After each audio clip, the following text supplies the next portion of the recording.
항상 강의 전에 뭔가 기도를 해요. 전 종교는 없는데 기도를 하는데 이렇게 오신 분들의 어떤 꼭 들어야 되는 얘기가 좀 잘 전달이 됐으면 좋겠다. 이제 저는 뭐 강의를 시키면 거의 2박 3일 동안 안 쉬고 하는 스타일이라서 12시간, 저는 4시간 강의를 좋아해요. 4시간 강의. 그래서 학부모 교육청에서 하는 강의가 보통 4시간 강의예요. 근데 저는 그런 경우가 몇 번 있었어요. 그러니까 50분 강의하고 5분, 10분 쉬어야 되잖아요. 쉴까요? 근데 쉬지 말라고 하는 거예요. 쉬지 말고 계속 하자. 그런 경우도 있었어요. 그러니까 상당히 강의 내용이 신선하면서도 때로는 몰입도가 있어요. 몰입도가 있는데 어쨌건 제가 앞으로는 좋은 세상이 올 것 같아요. 그러니까 저도 지금 뭐 사회에서 느끼는 바이지만은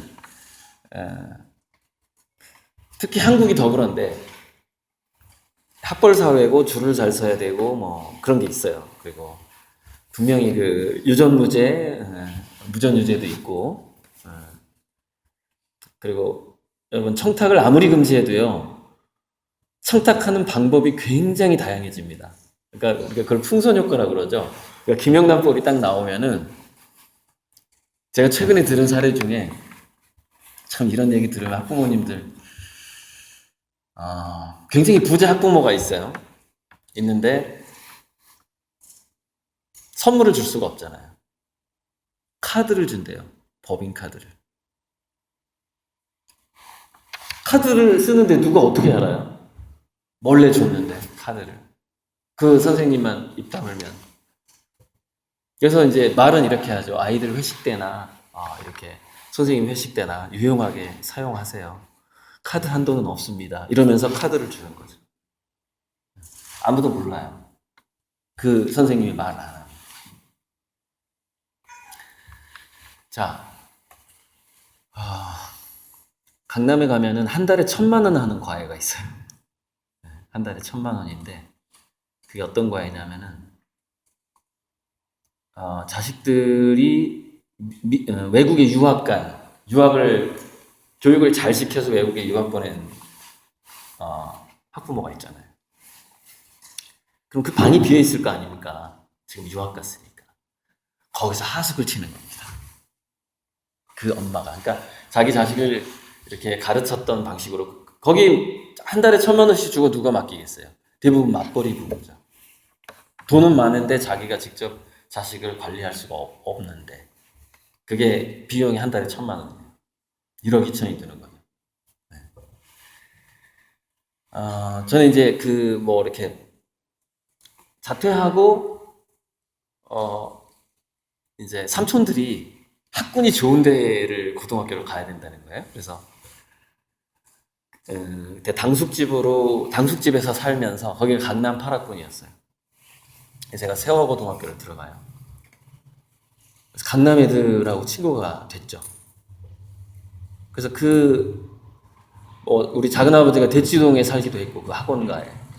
그러니까 그쪽의 사정을, 별 얘기를 많이 들었죠. 많이 들었고. TV에 안 나옵니다. 무슨 얘기냐면은, 텔레비전에 뭐 예를 들어서 그것이 알고 싶다 이런 데 나오는 거는요, 완화된 거예요. 그러니까 도저히 TV에 나가면 안 되는 것들도 있어요. 그 정도로, 부익부 빈익빈이라는 게 있다라는 거예요. 교육에 있어서도 그렇고. 이제 학생들이 왔기 때문에 이런 얘기 못 하겠네요. 이제 못하고, 이제, 건전한 얘기로. 그러니까 수위를 낮춰가지고 이제 해야 되겠네요. 네.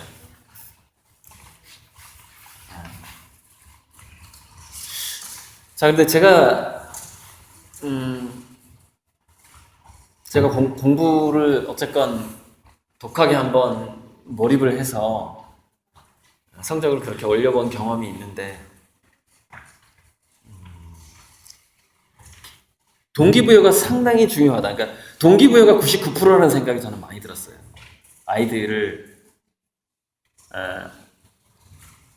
그 왜 나중에 나의 인생을 바꾼 한마디라든가, 예를 들어, 좀 이렇게 저처럼 거의 흙수저고 굉장히 가난했다가, 성공한 사람들을 인터뷰한 책 같은 거를 자기계발서를 읽어보면,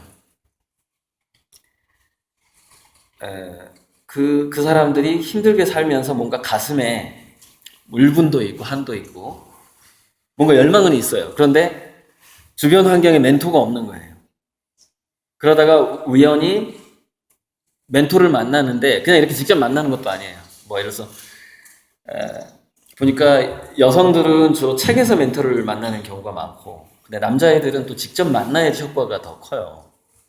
그게 좀 남녀 차이가 있는데, 그래서 그 사람들이 당신의 인생을 바꾼 그 시간이 어느 정도만에, 그러니까 그 멘토를 만났을 때 당신은 어느 정도 시간에 영향을 받고 당신의 인생을 바꿨느냐, 이렇게 물어보면 1시간이라고 얘기합니다. 평균 1시간이 나와요. 인생을 바꾸는 데 있어서는 2박 3일이 필요가 없다는 거예요. 딱 1시간이면 끝납니다.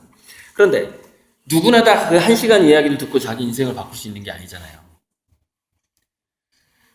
전제 조건이 있다라는 거예요. 99%라는. 그것이 바로 동기부여가 될 수 있는 조건입니다. 동기부여가 될 수 있는 조건. 그 조건이 없으면은 아무리 훌륭한 교사를 만나도 소용이 없는 거죠. 머리가 좋아도 소용이 없어요. 그 조건이 갖추어져 있지 않으면.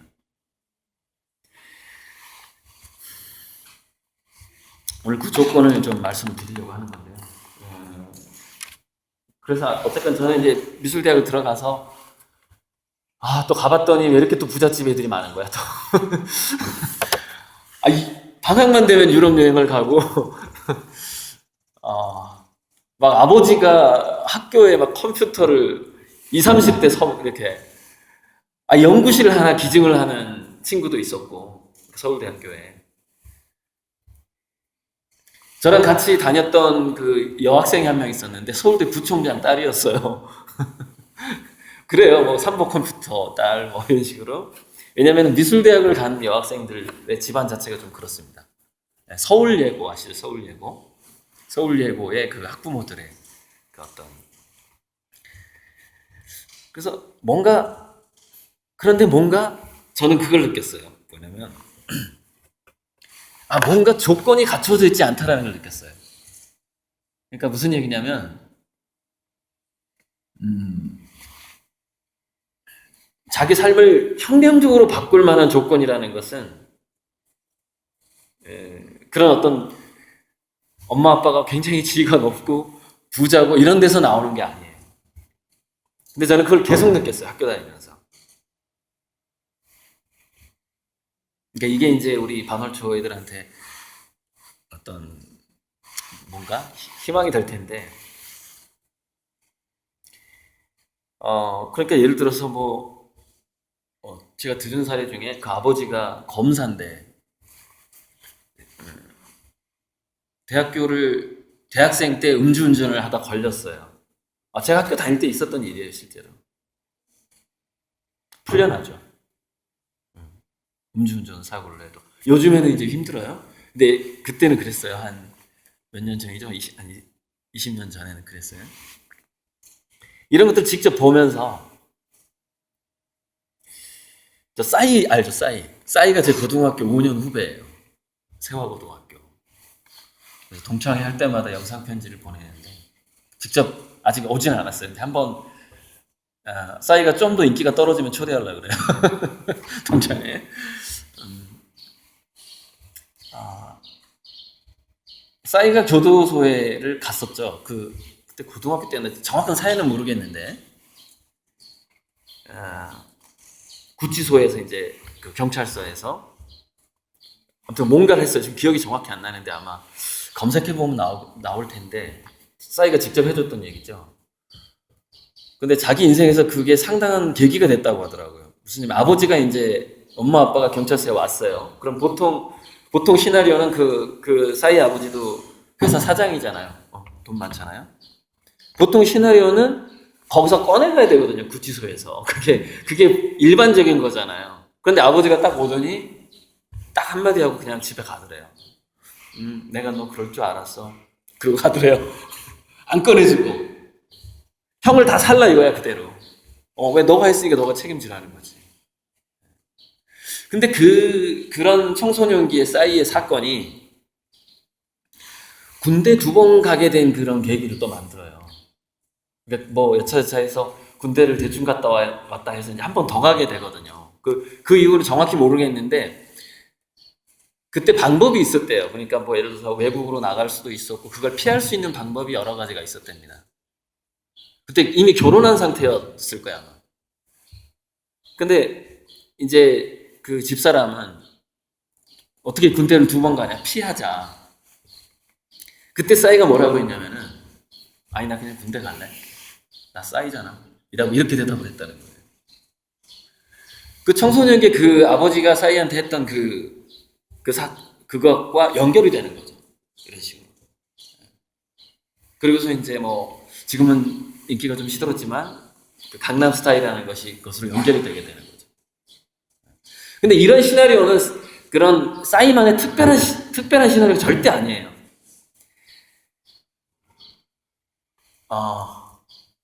성공한 사람들이 쓴 책에 나와 있는 완전히 일반적인 공식입니다. 완전히 일반적인 공식이에요. 자, 일단은 좀 넘겨서 1시간이라는 것은 스토리텔링으로 끝내야 되는 상황이에요. 4시간 강의랑 틀리죠. PPT 해설 강의를 할 수가 없어요.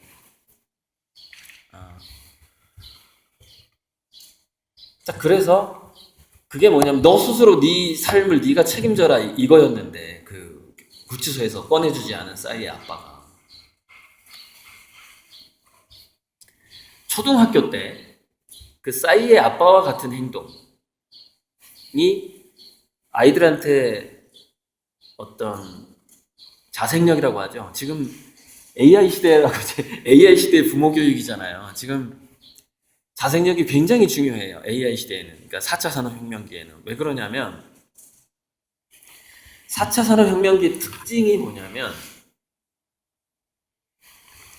덩치가 작고 빨리 움직이는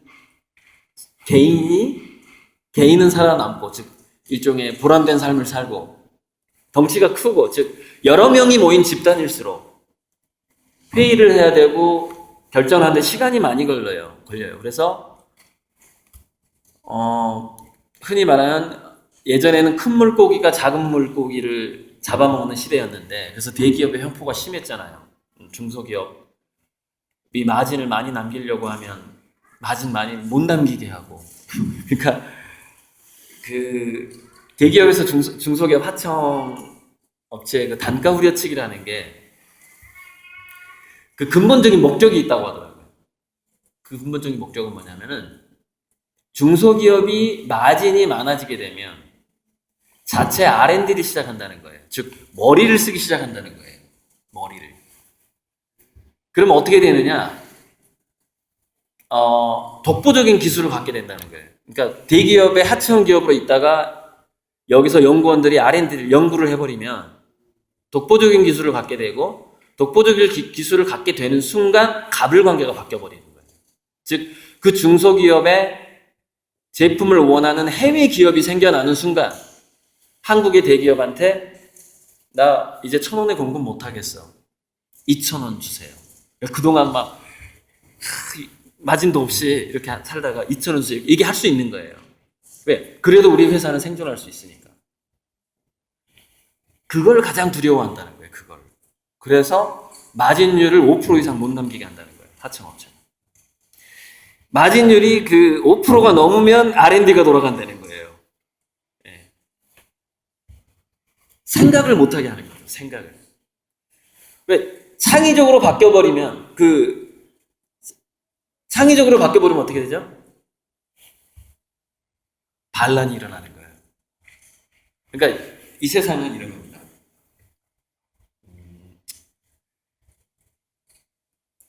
자, 동물의 세계를 보세요. 동물의 세계 보면은 2가지 현상이 가장 많이 발견됩니다. 약육강식이라는 현상하고, 잡아먹어요. 힘이 약하면 내가 먹을 수 있으면, 물론 배가 고플 때 먹는다는 아주 긍정적인. 그러니까 인간들은 배가 안 고파도 먹어버리고 동물들은 배가 고파야만 먹는다는 그런 얘기가 있어요. 인간들은 왜 배가 안 고파도 먹죠? 추상적인 자본이라는 걸 만들어냈잖아요. 은행 통장에 10억, 20억 쌓이는 게 너무 기분이 좋아. 그죠? 그러니까는 계속 굶어 죽는데도 불구하고 이렇게 돈을 더 버는데 골몰하게 되는 어떤. 동물들은 그 추상적인 게 없잖아요. 배부르면 뭐 어떻게 할 수가 없잖아요. 자야지, 낮잠 자야지. 그게 이제 인간과 동물의 차이라고 하는데, 어쨌건 약육강식이 많이 일어나고요.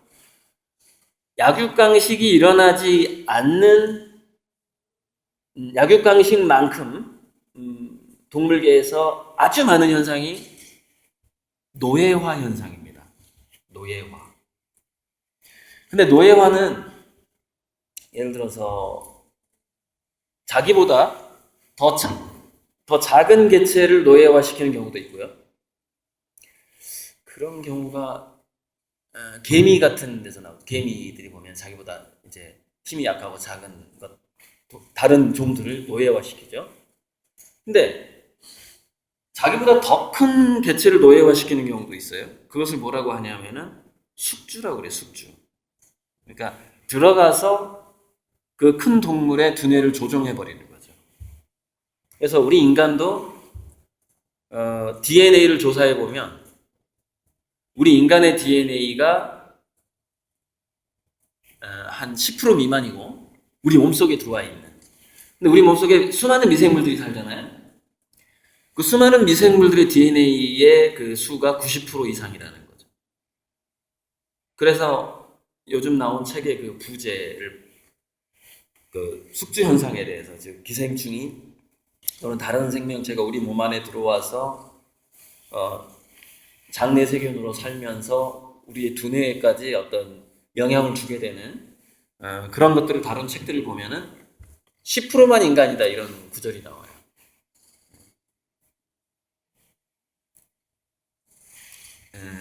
그런 식으로 노예화가 일어나는 게 거의, 그러니까 노예화냐 약육강식이냐, 먹어버리냐 노예시키냐, 이 두 가지 현상이 동물계에서 가장 많은 현상입니다. 그런데 인간도 동물이다 보니까 자, 예전에 식인 풍속이 있었죠. 식인. 사람을 먹었죠. 먹을 게 없을 때 우리 여기 학생들 역사를 한번 공부해 보면은 어린애를 잡아먹는 풍속이 꽤 많았어요.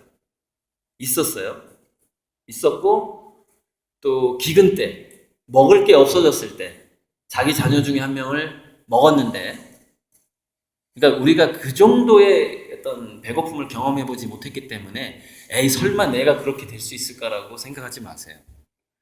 흔히 그런 거를 시험에 들게 하지 마옵시며 이렇게 얘기합니다. 그렇게 굶고 싶지는 않다. 그런데 역사를 찾아보면 자기 자식을 직접 먹을 수가 없기 때문에 남의 자식하고 바꿔서 먹습니다. 바꿔서 삶아서 먹어요. 너무 배가 고프니까. 그런 역사가 쭉 나옵니다. 그런 식인의 역사가 있었어요. 자, 지금은 그건 범죄가 되죠. 그러면 인간에게 있어서 약육강식은 사라졌죠. 동물과 인간의 차이에 있어서. 그럼 인간에게 있어서 엄청나게 지금 교묘하게 살아남아 있는 게 뭐냐? 그게 바로 노예화입니다. 노예화. 월급 받는 노예. 엄청나게 많죠. 그래서 이게 공교육의 출발이라는 것이 어떤 산업화 시대에 1차 산업혁명 증기기관 나오고 나서 그 무렵이에요. 공교육의 출발도. 그래서 수많은 노동자들이 필요했어요. 그리고 이제 2차 산업혁명 이후에 지적인 노동자들이 또 급속도로 필요해지게 됩니다. 그게 2차 세계대전, 2차 세계대전 이후에. 그래서 커리큘럼이 만들어지기 시작하는데 공교육, 집단교육이 시작을 했어요. 그래서 수학도 웬만큼 해야 되고 물리도 알아야 되고 의사소통, 뭐 사장 말을 알아들어야 되니까 어휘력도 어느 정도 있어야 되고 이렇게 커리큘럼이 짜지기 시작한 거예요. 이게 바로 인간 사회에서 볼 수 있는 노예화 현상이에요. 노예화 현상. 그러니까 원래 다양하게 생각할 수 있는 사람들을 다양하게 생각하지 못하게 하는 것, 그것 자체도 일종의 노예화 현상이죠. 제가 어제 원광대학교의 신문방송학과의 그 학점을 따는 어떤 프로그램 중에서 신문방송학과니까 저자 인터뷰를 하는 그런 프로가 있어서 제가 30만 원을 받고 인터뷰를 했어요. 원광대학교에 가서. 그때 첫 번째 질문은 당신의 필명이 왜 고리들이냐에 대한 설명을 했고, 두 번째 4차 산업혁명에 대해서 간단하게 정의를 내려줘라 이러더라고요, 저한테. 그동안 4차 산업혁명에 대해서 제가 한 100번 이상 강의를 했을 거예요. 100번 이상 강의를 했는데, 그런 질문이 딱 들어왔을 때, 이 문장이 생각이 나는 거예요. 4차 산업혁명은 인간 노예가 기계 노예로 바뀌는 현상이다. 그러니까 지금까지는 힘 있는 어떤 인간들이 다른 인간들을 노예화 시켰단 말이에요. 그러니까 이 노예화라는 것이, 여러분, 월급을 주잖아요. 그럼 이게 심리학자들이 조사를 해봤어요. 월급을 받는 순간 월급을 주는 주체에 대해서 정신이 상당히 종속이 됩니다. 그러니까 그 사람 편을 들게 되는 거예요. 나한테 돈 주는 사람 편을 들게 되는 거예요. 그래서 여러분, 옛날에 용병이라고 있었어요. 용병. 그래서 그러니까 한 국가가 전체 군인을 데리고 있지 않았어요. 귀족들하고, 이거 왕이 있다 그러면은 왕세자의 용병이 따로 있고, 왕의 뭐라고 하지? 호위무사들이 따로 있고, 이런 식으로 무사들을 데리고 다녔단 말이에요. 또는 맹상군 같은 사람은 식객이 3,000명이었다고 하거든요. 근데 거기서 나온 게 왜 계명부도라는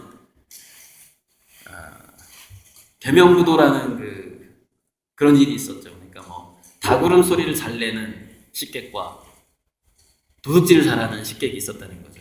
그렇게 해서 위기에서, 목숨을 잃을 위기에서 그 맹상군이 탈출을 하는 그런 스토리가 있어요. 그 식객이 뭐냐면 그냥 밥을 주는 거예요. 그 당시에 아무 이유가 없어요. 아무 이유가 없는데, 나는 지금 현재 내가 돈벌이가 없다. 당신 집에 가서 내가 밥 좀 얻어먹겠다. 근데 그 월급이랑 좀 비슷해요. 그게 식객이라는 게. 이 사람이 나한테 언제 도움이 될지 몰라요. 근데 계속 밥 주고 손님 대접을 해주는 거예요. 근데 그 중에서 교토상굴이라는 게 또 나오는데, 교토상굴. 그 중에 한 명이, 근데 식객이 레벨이 있어가지고 이렇게 풀만 나오다가 그 다음에 고기 나오다가 이렇게 그 밥상이 이렇게 등급이 있는데, 어떤 사람이 딱 와서 처음에는 당연히 낮은 등급의 밥상을 주죠. 다 돈이잖아요. 그래서 밥을 안 먹고 막 이렇게 이렇게 상을 두들기는 시위를 해가지고 그 밥상에 등급을 계속 단기간에 올려요. 계속 시위를 하는 거예요. 근데 도대체 어떤 재주가 있길래 이러나 궁금하잖아요. 궁금하니까 계속 밥상 등급을 올려준 거죠. 그렇게 해가지고 교토삼굴이라는 인터넷에 쳐보세요. 이거 다 이제 설명하려면 너무 길어지니까. 그래서 당신이 늙어 죽도록 배신당하지 않고 않는 방법을 내가 알려주겠다 그래요, 그 사람이. 그래가지고 그 왕의 그 선친들의, 그러니까 조상들의 무덤을 자기 동네로 옮기게 하고 이런 식으로 합니다. 그래서 거기서 나중에 그 맹상군을 치려고 했을 때, 아니 그 지역에 우리 조상 무덤이 있는데 어떻게 말발굽을 거기서 울릴 수가 있느냐 해가지고 또 위기에서 모면하거든요. 그런 식의 세 가지 살아남을 수 있는 방법을 알려줘요. 그게 이제 교토삼굴이에요. 그래서 영리한 토끼는 굴을 새겨 뚫는다. 그게 교토삼굴인데, 어쨌건 여기까지 온 게 뭐냐면, 그 호위무사들이, 식객들이 계속 밥을 얻어먹다 보면 계속 월급을 받다 보면 어떤 일이 딱 터졌을 때 자기도 모르게 그 밥 주던 사람을 위해서 목숨을 바칩니다. 계속 월급을 받다 보면 계속 뭘 하다 보면은 자기도 모르게 어느 순간 노예처럼 나가서 싸우게 돼요. 그게 용병이었어요. 용병. 근데 물론 그것은 계약에 의해서, 예를 들어 스위스 용병 같은 경우에는 돈을 벌 수 있는 어떤 방법이 없으니까 산악지역이었잖아요. 그래서 스위스가 이제 시계 산업 같은 게 발달을 하게 된 건데, 벌 수 있는 방법이 없으니까 자기 처자식을 먹여 살리기 위해서 용병을 직업으로 선택을 했는데, 아주 놀라운 그 사건이 있었죠. 그러니까 자기 스위스 사람하고 스위스 사람이 싸우게 된 거예요. 왜 그랬냐면은 용병을 산 그 주체가 적이었던 거예요. 대리전을 한 거죠. 예를 들어서 우리가 6.25 전쟁을 했을 때 우리 민족끼리 싸웠지만 그 뒤에는 다른 나라가 있었죠. 그거랑 똑같은 상황이 스위스에서도 있었어요. 그래서 자기 동네 사람들끼리 싸워서 죽이는 그런 경우가 있었죠. 계약을 하고 용병으로 갔기 때문에. 그런 아픈 역사가 있었어요, 스위스도. 그래서 지금 그런 아픈 역사를 뚫고 스위스가 지금 현재 4차 산업혁명에 상당히 선진국입니다. 미국보다도 앞서 있다고 그래요. 그 4차 산업혁명에 대한 준비가, 물론 자기들이 평가한 거라서 스위스에서 평가한 건데, 스위스가 1등으로 나오고 중국이 5등으로 나와요. 4차 산업혁명에 대비하는 그 수위가. 한국이 25위로 나옵니다. 중국이 우리보다 20단계나 앞서 있어요. 4차 산업혁명 대비 지수가. 자, 그런데 제가 용병 얘기하고 뭐 이렇게 하면서 인간이 의외로 노예화가 되기가 굉장히 쉽다라는 거예요. 쉽고, 그 도구가 월급이라는, 이제 지금은 가장 강력한 도구가 그게 월급이에요. 월급인데, 이게 제가 좀 이제 과격한 표현이긴 하지만 인간 노예가 기계 노예로 바뀌는 4차 산업혁명은 이게 속도가 좀 느리면 제가 이렇게 하지 않을 텐데, 잠시만요.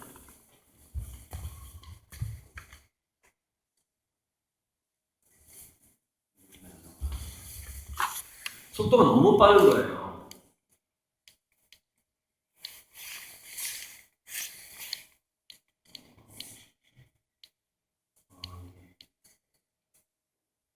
이것부터 하고 넘어갈게요. 속도가 너무 빠른 데다가 정부나 기업이 감당하기 어려운 변화라는 특성을 가지고 있어요. 4차 산업혁명. 즉 아까 제가 덩치가 큰 많은 사람들이 모여있는 집단이 대응하기 어렵다는 거죠. 워낙에 속도가 빠르기 때문에. 그래서 지금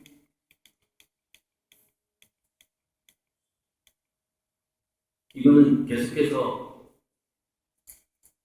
미국에서 직업이 감소되어 왔던 추세입니다. 그러니까 이게 컴퓨터가 나오기 시작하면서부터 1980년부터 30년 동안 직업이 감소된 거예요. 이 중에서 가장 많이 감소된 게 71%죠. 판매직이.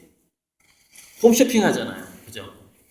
해외 직구하죠. 판매직이 이렇게 많이 감소를 했고, 지금 최저임금이 매일 10,000원으로 딱 오르니까 제가 거기에 관한 칼럼도 쓴 적이 있는데, 오르자마자 우리나라의 무인 편의점이 굉장히 많아지기 시작합니다.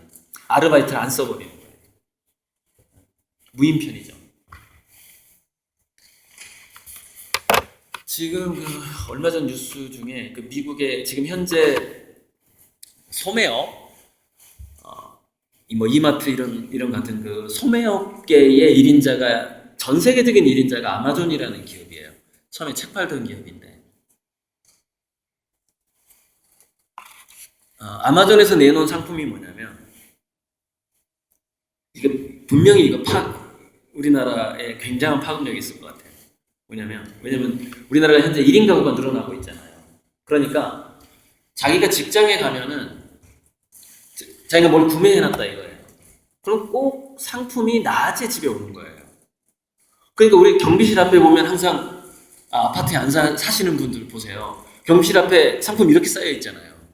빨리 찾아가세요. 도난의 위험이 있습니다. 이게 문제고 특히 도시에서 계속 확산하고 있는 문제예요. 주인이 없을 때 상품이 도착한다는 거죠. 그러니까 인공지능으로 이걸 묶어버린 거예요. 아마존에서. 무슨 얘기냐면은 도어락이 있는데 그 도어락이 아마존에서 아마존 택배기사가 갔을 때 그게 아마존 택배기사라는 걸 인식을 하는 거예요. 이 문이. 그러면 아마존 택배기사는 이걸 열 수가 있는 거예요. 여는 순간 CCTV가 작동을 합니다. 그러니까 CCTV하고 이 도어락하고 아마존의 배송 시스템이 다 연결되어 있어요. 인공지능으로. 그래서 그 택배기사만 문을 열 수 있어요. 그리고 안에 들어가서 상품을 놓고 나오는 거예요. 나오는데 그동안 자동으로 녹화가 돼요. 백업이 돼요. 그리고 물론 본사에서도 그 택배기사를 계속 감시하죠. 그리고 뭐 범죄할 게 뭐 있어요. 아무도 없는 집에서. 그냥 뭐 네, 먹고 나오는 거죠. 근데 이게 뭐가 무서운지 아세요? 만약에 그 도어락에 지금 그 보통 번호키 있죠? 번호키 가격이지만 10만 원 하나요? 한 10만 원, 20만 원 하는 걸로 알고 있거든요. 그런데 만약에 아마존에서 한국의 전체 그 아파트에 도어락 그 가격하고 CCTV 포함해서 10만 원에 보급한다고 생각을 해보세요. 자, CCTV 달고 도어락 다는데 지금 하려고 그러면요 거의 50만 원에서 100만 원 듭니다. 범죄 예방하기 위해서. 근데 그걸 10만 원에서 아마존이 다 해줄게요. 우리가 한국 소비자들한테. 그럼 그 다음부터 어떤 현상이 일어나냐면 그 집은 무조건 아마존에 들어가서만 상품을 구입하게 됩니다. 왜? 이마트에 있는 모든 게 거기 다 있어요. 모든 게. 훨씬 많아요. 아마존에서 다루는 상품이 1000만 가지, 1000만 가지. 개수가 1000만 개. 그 계속 늘어나고 있어요. 이게 4차 산업혁명이에요. 4차 산업혁명. 그러니까 무슨 얘기냐면은 아마존이 우리나라에 들어오면 롯데마트와 이마트가 망할 수 있다는 거예요. 한두 사람이 실직하는 문제가 아닙니다. 4차 산업혁명은 기업이 통째로 망하는 현상이 나타나요. 대기업이 확 망해버리는 현상이에요. 일자리가 어디 있어요? 일자리가. 애들이 이럴 때가 어딨냐고요. 이게 급속도로 다가오고 있는데 쓰나미처럼. 근데 왜 그 기업들은 한 50만 원 하는 돈을 왜 10만 원에 뿌려버리죠? 여러분 휴대폰 공짜로 하는 거하고 똑같아요. 나중에 휴대폰 계속 쓰면 매달 우리 돈 나가야 되잖아요. 그죠? 그럼 앞으로 계속 그 도어락을 하나 단순간 계속 자기 아마존에서 상품을 구매할 텐데 평생, 거의 평생. 얼마나 편리해요. 범죄 위험이 전혀 없는 택배기사가 딱 물건 놓고 나가는데. 그럼 예를 들어서 그 식품은요 어디 냉장고에 좀 넣어놓고 나가세요 막 이렇게 한다고 쳐봐요. 살아있는 생물. 그럼 그 택배기사가 냉장고에 넣어놓고 나간다니까요. 근데 이제 더 놀라운 거는 뭐 그렇게 되려면 좀 시간이 많이 걸리겠지만 왜냐면 그 배달을 또 로봇이 한다는 거 아니에요. 그 상품 배달을 걸어다니는 로봇이. 여러분 걸어다니는 로봇이 택배를 나를 수 있는 그 기술 있죠. 그 기술이 지금 현재 있긴 있거든요. 근데 지금은 연구실에만 있어요. 연구실에서 실험하는 정도예요.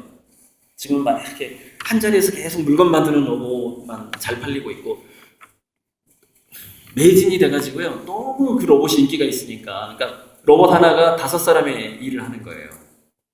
그러니까 1년 만에 그 본전을 뽑아버려요. 그 로봇이 2,500만 원인데 한 사람 최저임금 2,500이 나가잖아요. 근데 5사람의 일을 해버리니까 그 로봇을 사면 그 회사에 1년에 들어오는 이익이 1억이에요. 1억이 남아요. 인건비가 안 나가. 그거 안 사는 사장이 바보잖아요. 중소기업 사장 중에. 그러니까 공장 앞에 줄 서 있는 거예요. 사장들이. 이 다음 기계 나오면 우리한테 파세요. 이 줄이 쫙 서 있는 거예요. 그 로봇 살라고. 그래가지고 한국 사장님들은 단 한 대도 못 샀대요. 그 회사 근처 공장에서 다 사버린 거예요. 그 로봇 공장. 그래서 대규모 로봇 시설을 지금 만들고 있어요. 만들자마자 로봇이 팔리니까. 완전 매진이에요. 로봇 하나가 5사람 일을 해버리니까. 생각을 해보세요. 그런데 불행하게도 우리나라가 최대 로봇 수입 국가예요. 한국이. 자동화 지수 1위 국가. 자동화 속도 2위국가. 그러니까 인구 노동자 비율 대비 자동화 로봇 비율이 1등이에요, 한국이. 그런데 지금 수입량도 1등이에요. 그래가지고 2025년이 되면은 전 세계에서 어떤 유례를 찾아볼 수 없을 정도로 자동화 국가가 된다는 겁니다. 실업자가 얼마나 많이 늘어날지 생각을 해보세요, 한국이. 10년도 안 남았어요. 앞으로 10년 동안 그 실업 사태는 어마어마할 거예요.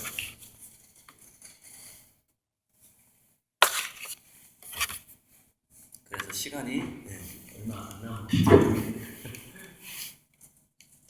무슨 얘기를 좀 하고, 그래서 제가 이제 하자면 정리를 좀 해보자면, 그래서 인간 노예가 기계의 노예로 바뀌는 현상이 4차 산업혁명이기 때문에 여기서 그럼 우리가 우리 애들을 어떻게 가르쳐야 되느냐. 첫 번째 원칙이 뭐냐. 자식들이 교사나 부모의 통제를 받는다는 느낌을 어떻게 하면 최소화할 것인가 굉장히 중요합니다. 그게 무슨 얘기냐면은 내가 통제당하거나 지배당하고 있다라는 느낌을 갖는 두뇌로 성장시키면 안 된다는 거예요. 왜? 인간 노예가 의미가 없는 사회이기 때문에 그래요. 굉장히 자율적인 인간으로 키워야 된다는 얘기예요. 그래서 그 자율적인 인간이라는 것은 진짜 이겁니다. 학교는 어떤 학교가 되어야 되느냐? 그 어디를 가는 것보다 학교에 가는 게 제일 재밌어, 이렇게 바뀌어야 돼요. 그게 기본 조건이에요. 자, 두 번째 조건. 학교가 너무 재밌기 때문에 엄마 아빠가 학교 가지 말라고 뜯어 말려도 얘가 가고 싶어져야 돼요. 그죠? 그런데 세 번째 조건이 하나 있어요. 그게 뭐냐? 그 재미있는 일을 아이들이 학교로 가는데 학교 가는 걸 부모가 도와주면 안 돼요. 싸이 아빠 다시 나온 거예요. 싸이 아빠. 즉 지각하고 결석하는 것을 감수를 하시고 초등학교 약 2학 유치원생도 이거 성공한 엄마 있거든요. 그러니까 제가 이거를 어디 가나 이 강의를 해요.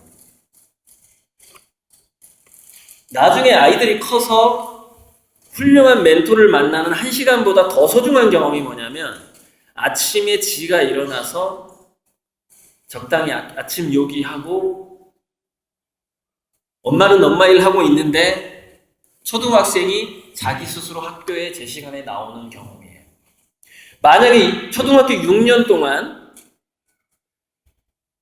이거를 계속 시도했는데 계속 실패하다가 드디어 6학년 2학기 때 우리 애가 엄마가 손 하나 까딱 안 했는데 자기 스스로 아침에 일어나서 알람 맞추고 일어나서 모든 학용품 다 챙기고 자기 혼자 밥 챙겨 먹고 냉장고에서 반찬 꺼내서 자기 혼자 챙겨 먹고 학교를 간다면 4차 산업혁명 시대에 뭔가 할 가능성이 조금 생깁니다. 조금 생겨요.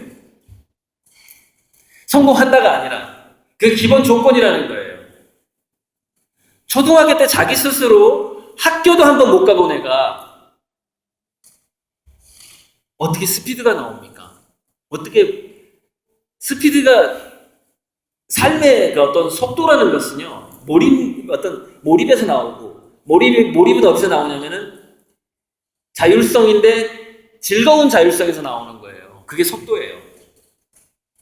근데 학교가 가는 게 너무 재밌어서 자기 혼자 가본 경험이 없는 애가 그 다음 삶을 어떻게 사냐는 거예요. 그래서 제가 이 다음에 교사 연수도 할 텐데 담임 선생님들하고 학부모가 굉장히 협력을 해서 지금 6학년들이니까 아침에 스스로 일어나서 학교 오는 거 맞지? 엄마가 밥 안 줘도 밥 차려 먹고 나오는 거잖아. 왜? 학교를 와야 되니까. 친구를 보러 나와야 되니까. 근데 보통 보세요. 아침에 학교 가라, 뭐 해라 잔소리 안 하는 집이 어디 있습니까? 이게 바로 노예 교육이라는 겁니다. 인간 노예가 사라져가는 시대에 시켜서 하는 게 노예잖아요. 시켜서 학교 가는 게 노예잖아요. 그 노예 교육을 가정에서부터 하고 있다는 걸 깨달아야 된다는 거예요. 지금 굉장히 중요한 부분이. 그럼 시켜서 책상에 앉아서 뭔가를 본다. 보세요. 이게 뭐냐면은 인공지능 로봇 시대에 사라질 수밖에 없는 직업의 특성이 책상에 앉아서 배울 수 있는 일은 사라진다예요. 학벌이나 자격증으로 보호받는 일은 사라진다예요. 이미 많이 사라지고 있어요. 억지로 공부시킬 거예요. 억지로. 그게 노예라니까요. 그게 월급 받고 일하는 거하고 똑같아요. 억지로 공부시키는 거하고. 야, 좋아하지 마, 학생. 억지로 공부시키지 말라고 하니까 되게 학생이 좋아하고 있어, 지금. 그 공부가 하기 싫어? 그러니까 좋아하는 공부를 해야 되는데, 자, 한 10분밖에 안 남았으니까. 그래서 제가 이 4차 산업혁명의 문제하고 급속도로 자동화가 되는 문제,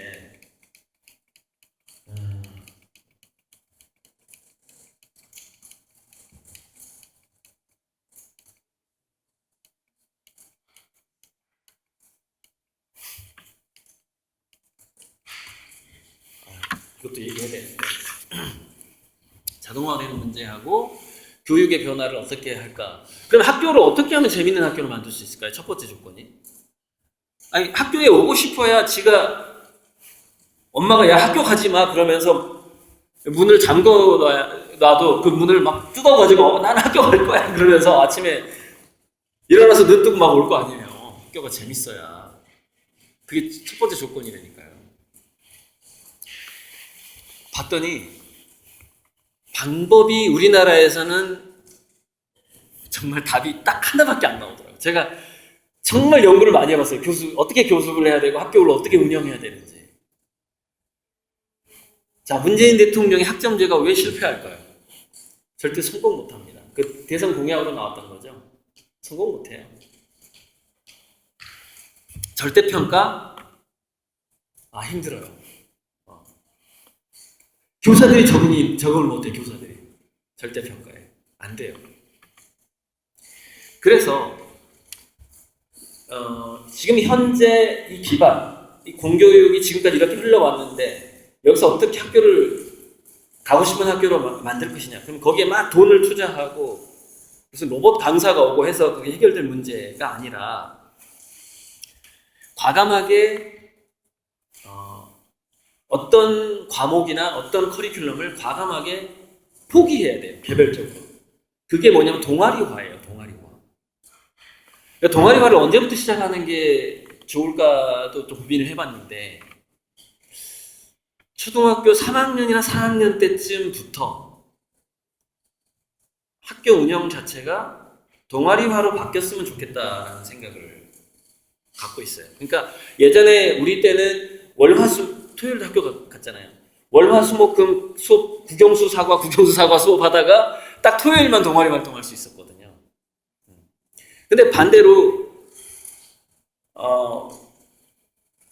그러니까 5일 중에서 4일은 계속 동아리 활동만 하고 딱 하루만 기본 교육을 하는 방식으로 다시 그걸 역전시키는 거죠.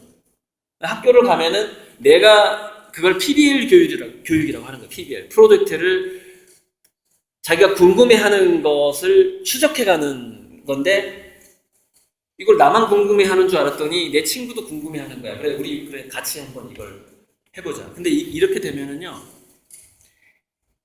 뭐 체험도 가긴 가야 되고 그러면은 그 체험에 따라가는 코치 해주는 교사가 필요하고 하잖아요. 근데 지금은 예를 들어서 유튜브라든가 인터넷을 통해서 뭔가 지식에 관련된 궁금한 것들 거의 해소가 돼요. 학교 공간을 벗어나지 않아도. 여러분 유튜브 사례 중에 굉장히 놀라운 사례가 하나 있어요. 아프리카에서 이름이 누군지 뭔지 지금 모르지만 이게 실제 사례라고 하는데 거기는 코치가 없잖아요. 우리가 스포츠 시키려면 얼마나 돈이 많이 들어요. 시설도 많이 필요하고. 그런데 아프리카에 있는 어떤 청소년이 창 던지기를 유튜브로 배웁니다. 창 던지기만 딱 친 거예요. 그래서 올림픽에 나갔던 대표 선수들이 창 던지는 동작만 이렇게 보는 거예요. 그대로 따라 했는데 코치도 없어요. 영상만 보고 마당에 나가서 한번 던져보고 거울 보면서 내가 TV에 나온 동작이랑 나랑 같나? 그렇게 해본 거예요. 얘가 선수권에 나가서 1등을 합니다. 코치도 없이 유튜브만 보고 창 던지기를 공부했는데 지금 이런 시대예요. 이런 시대. 예전에 컴퓨터 실험 중에 뭐가 있었냐면 아이패드 실험 중에서 아이패드를 딱 놓고 아주 빈민촌에 아이패드를 하나 선물을 해주고 그 다음에 좀 잘 사는 데서 아이패드 사용법을 가르쳐줘요, 선생님이. 그런데 호기심을 가지고 그 아이패드에 접근을 해서 만지기 시작한 애들이 훨씬 빠른 속도로 그것을 파악하더라는 겁니다. 훨씬 빠른 속도로. 이길 수가 없어요. 누가 가르쳤는데 내가 배우는 애가 이길 수가 없다고요. 자기가 좋아해서 호기심이 있어서 거기에 접근해서 계속 그것을 만져보는 애를 절대 이길 수가 없다는 거죠. 그렇게 해서 지금 미국에서는 10대 창업가들이 많이 나오고 있는 거예요. 여러분 하사비스가 14살까지 학교를 가본 적이 없어요. 게임만 했어요. 이런 얘기는 안 하려고 그랬는데 오늘 학교라서 무슨 얘기냐면은 좋아서 하는 놈을 절대 이길 수가 없다는 거예요. 이 세상은 그 속도를. 그러면 관리를 한다. 예를 들어서 우리 애는요 아무것도 좀 이상하게 좋아하는 게 없어요. 이런 얘기를 굉장히 많이 듣거든요. 제가 누구한테 듣는 줄 알아요? 학교 강의를 가다 보면 교감 선생님하고 교장 선생님이 몰래 상담 요청을 하는 경우가 있어요. 우리 애가 28살인데 강에서 안 나오려고 그래. 지금 아무것도 안 해. 어떡하죠? 제가 예전엔 뇌과학 강의를 했거든요. 우리가 어떻게 하면은 인간의 심리를 바꿀까? 이런 강의를 하고 돌아다닐 때였어요. 교육에 대한. 그러니까 교장 교감 선생님이 강의 끝나고 몰래 상담 요청을 해요. 아니 교감 선생님 교육의 대가분이신데 왜 그 아이는 20대 중후반이 됐는데 캥거루족이 돼버렸을까요? 아무것도 안 하고 관리받아서 그런 거예요. 관리받아서. 답은 간단합니다. 자, 그러면 그 선생님은 왜 자기 자식을 관리했을까요? 자기도 관리받고 컸거든. 자기가 한 대로 한다는 거예요. 자기가 배운 대로 자식한테 할 가능성이 굉장히 높아요. 그런데 우리는 언제 배웠어요? 4차 산업혁명 인공지능 나오기 전에 배웠잖아요. 우리 애들은 인공지능이랑 같이 살아가야 되잖아요. 완전 다른 세상이라는 거죠. 그래서 지금 상황에서는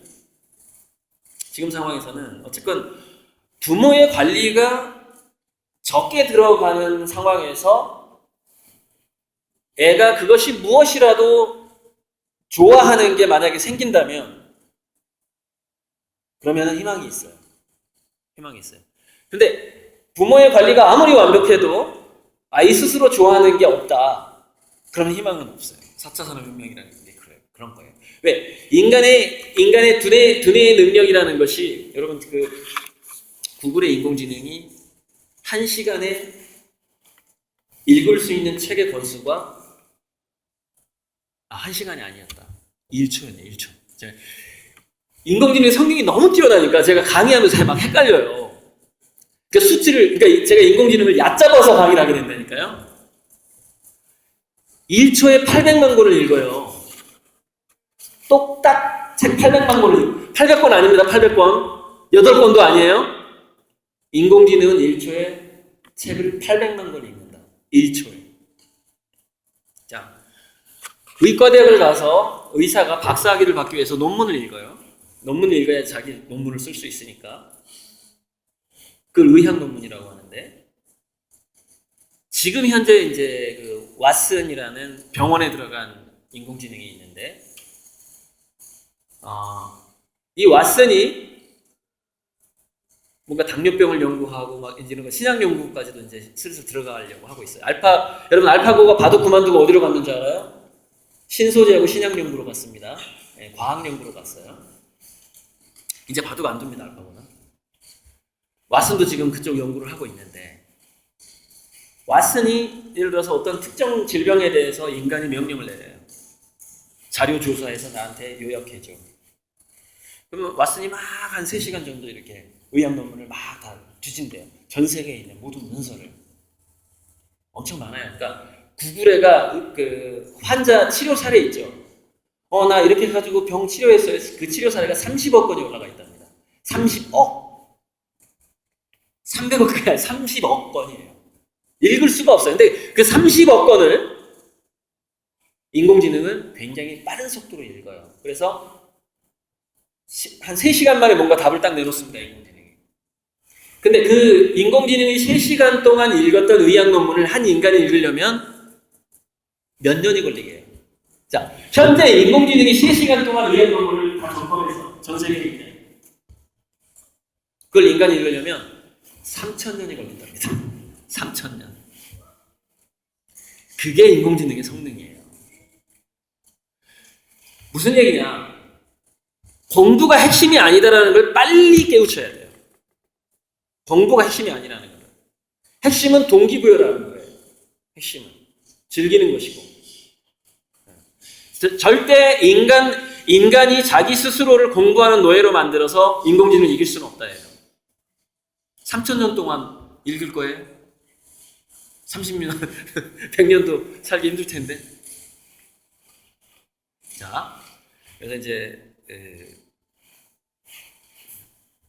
정말 끝내야 될 때가 왔으니까 딱 이 얘기만 하고 이제 마무리할게요. 그럼 제가 여기 부모님들께 꼭 당부드리고 싶은 거는,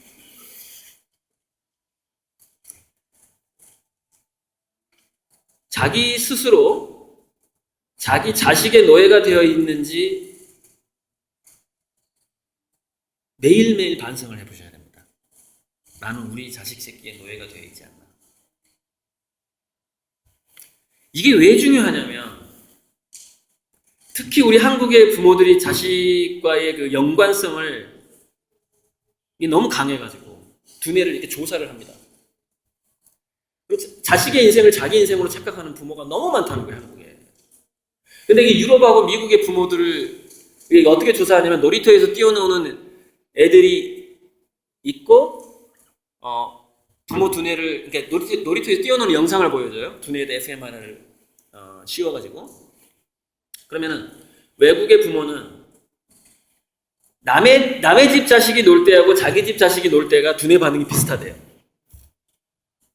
그러니까 무슨 얘기냐? 그 얘기는 무슨 얘기냐? 내 새끼를 남의 새끼랑 그다지 구분하지 않는다는 겁니다. 그냥 그 청소년 기로 보는 거예요, 그냥. 뭐 이렇게. 근데 유독 한중일 중에서 한국의 엄마들이 남의 새끼가 놀이터에서 노는 영상을 볼 때하고 자기 새끼가 노는 영상을 볼 때가, 자기 새끼가 노는 영상을 보면 지가 놀이터에서 노는 것처럼 두뇌가 반응을 해. 지가. 아니, 내 자식이 놀이터에서 노는데 왜 지가 놀이터에서 노는 것처럼 막 두뇌가 막. 이게 어떤 현상인지 알아요? 자식 중독 현상입니다. 자식 중독 현상. 도박 중독이랑 비슷해요. 한국의 부모들이 자식한테 중독된 사람이 너무 많다는 거예요. 이게 아주 비정상적인 상태고요. 자식에게 중독돼 있다는 게 뭐예요? 자식의 노예가 돼 있다는 얘기예요. 앞으로의 사회는 인간 노예는 살아남을 수 없는 시대예요. 그러면은 첫 번째 중요한 건 뭐냐? 자식을 남이라고 생각을 해라. 이게 희망이다. 자식 중독 현상을 벗어난 만큼 그 집안은 성공하게 돼 있습니다. 그러면 어떻게 자식 중독을 벗어나요? 지금까지 그렇게 살아왔고 내가 하는 일도 없고 나는 취미 생활도 없고 자기 개발도 안 하고 내가 이렇게 잘난 사람도 아니고 밖에 나가서 돈 버는 재미가 뭔데? 내가 지금 우리 애한테 쓰려고 지금 돈 버는데. 다 중독 현상이거든요. 근데 여기서 문제는 왜 제가 이걸 벗어나라고 말을 하냐면 두뇌는 가까이 사는 사람들과 동조 현상을 보이더라는 겁니다. 동조 현상. 무슨 얘기냐? 그 집안의 부모가 자식 중독 현상을 보이고 그 자식 중독 현상을 보인다는 것은 결국 이미 노예화된 두뇌로 바뀌어 있다는 것이거든요. 그죠? 뭔가 그걸 의존성이라고 불러요. 그 정신병원에서 의존성이라고 그랬는데 부모의 두뇌가 의존성 두뇌로 현재 되어 있으면 그것을 자식이 본받아가더라는 겁니다. 즉 부모가 자식만 바라보고 자식 중독이 되어 있는 상태에서는 그 아이도 뭔가에 중독된다는 것이죠. 게임이 됐든 뭐가 됐든. 근데 그 뭔가는 뭐죠? 자기가 아닌 자기 삶과 밀접한 관계가 없는 다른 무언가에 중독이 되는 것이죠. 즉 부모가 자기의 삶이 아닌 자식한테 중독돼 있잖아요. 그럼 자식도 뭔가 다른 걸 찾는 겁니다. 자기 삶이 아니라 뭔가 다른 걸 찾는다고요. 자식도. 그 두뇌가 그대로 따라가 버리니까. 특히 엄마의 두뇌를 자식이 많이 본받는 걸로 나옵니다. 그래서 저는 아빠들한테는 뭐 마약 중독이든 알코올 중독이든 그냥 아무거나 하라고 그래요. 아빠 괜찮다고.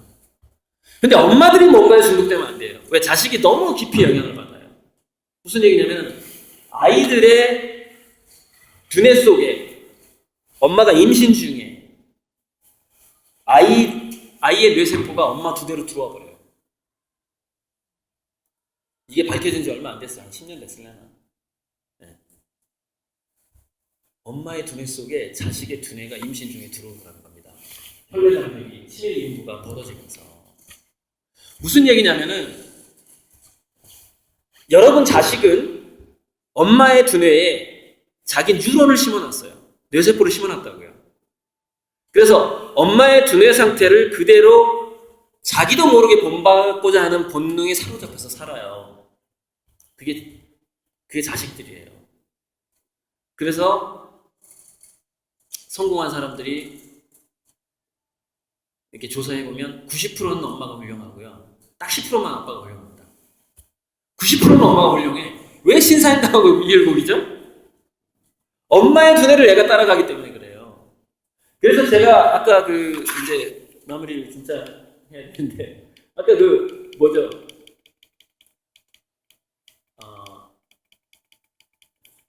죄송해요.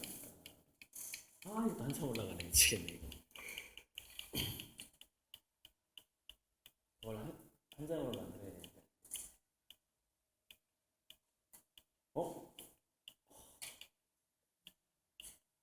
넘어가 버렸네. 이거다. 여기서 제가 보세요. 이 6가지를 제시를 한단 말이에요. 1번이 뭐냐? 1번이 엄마부터 예치는 시간이 있는 꿈꾸는 여고생들이에요. 엄마가 자기 삶을 중심으로 살아가지 않잖아요? 예전에는 왜 희생하는 부모가 내 자식 잘 되라고 논밭 다 팔아서 고시 공부하는 거 뒷바라지는 부모가 보람을 느낄 수 있었죠. 예전에는 인간 노예의 시대였기 때문에 그렇습니다. 인간 노예의 시대에는 굉장히 고급 노예를 만들 수가 있었어요. 고위 공무원을 만들 수 있었다고요. 그렇게 해가지고. 근데 인간 노예의 시대가 끝나버리면 아무리 많은 돈을 들여서 뒷바라지해도 희망이 없어요. 기계 노예 시대에는 인간은 노예가 되지 않아야만 희망이 생기는 거예요. 이걸 자세하게 들으려면 제 다른 유튜브 강의를 들으셔야 되는데 오늘은 이게 제가 이렇게밖에 얘기를 못하겠고, 그래서 엄마부터 자기 삶을 가꾸는 게 꼭 돈을 벌지 말라는 건 아니에요. 돈을 벌되 자식한테 돈을 쓰지 마세요. 무슨 얘기냐?